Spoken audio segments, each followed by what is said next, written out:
Hi friends నేను బాదం హల్వా చేస్తున్నాను. బాదం పప్పు నానబెట్టి పొట్టు తీసేసి మిక్సీ పట్టుకుని గిన్నెలో నెయ్యి పోసి ఆ పేస్ట్ని ఇందులో వేసి ఇలాగా తిప్పుతూ అడుగంటుకోకుండా తిప్పుతూ నెయ్యి పైకి రావాలన్నమాట. నెయ్యి పైకి వచ్చే వరకు అలా నిదానంగా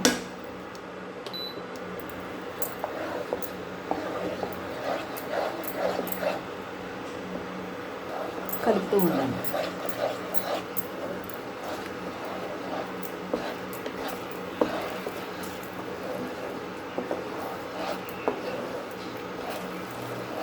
ఒక కప్పు బాదం పప్పుకి 1 కప్పు నెయ్యి, 1/2 కప్పు పంచదార అన్నమాట.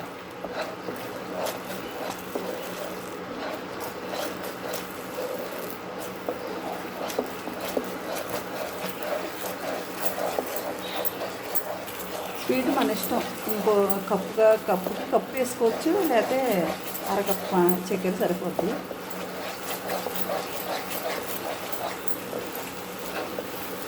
నెయ్యి మాత్రం కప్పుకి కప్పు నెయ్యి పడుతుంది. నెయ్యి ఇలా వస్తుంది బయటికి. పప్పు ఇదంతా క్రీమ్ అంతా చక్కగా ఎగిరిపోయి నెయ్యి బయటకు వచ్చే వరకు అలా నిదానంగా కలయి పెడుతూ ఉండాలి. అడిగంటుకొని ఇవ్వకూడదు.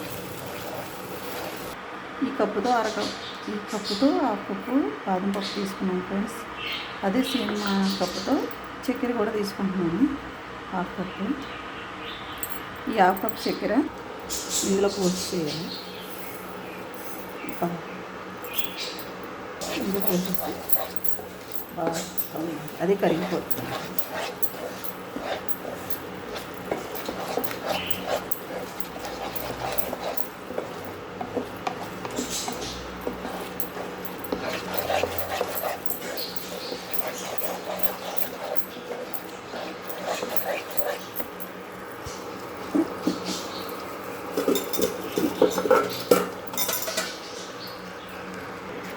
మనకి పిండి కలర్గా కావాలనుకుంటే కొంచెం చిట్లు పసుపు కూడా వేసుకోవచ్చండి.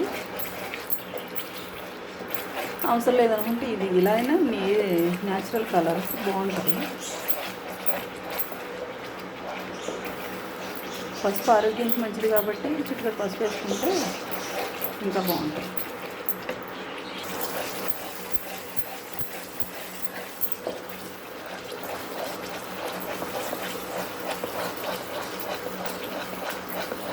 ఇలా ఆపకుండా ఇలా తిప్పుతూనే ఉండాలండి, లేకపోతే అడిగంటిపోతుంది.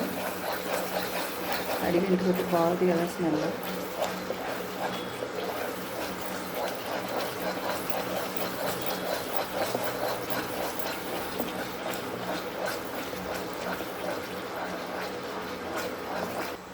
చూసారా ఫ్రెండ్స్, ఈ చుట్టూరు నెయ్యి బయటకు వస్తుంది. చూసారా ఇలాగా చక్కగా నెయ్యి బయటికి అలా తేలాలన్నమాట. బయటకు వచ్చేయాలి. ఇందులో పిండి పీల్చుకున్న నెయ్యి అంతా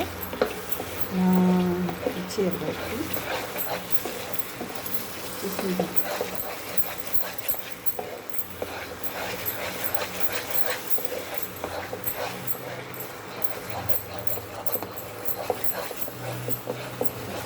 ఉండదు.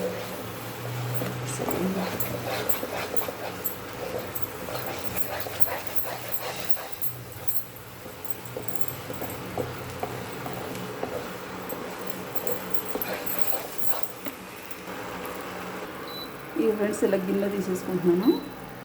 న్యాచురల్ పద్ధతిలో బాదం హల్వా చూసారు కదా ఫ్రెండ్స్. న్యాచురల్గా మన ఇంట్లో చక్కగా చేసుకుని ఆహారం, బలమైన ఆహారం, ఇది పౌష్టికాహారం. పిల్లలకు పెట్టుకోవచ్చు, పెద్దోళ్ళు తీసుకోవచ్చు. న్యాచురల్గా చేసుకునే పద్ధతిలో మీకు చెప్పాను.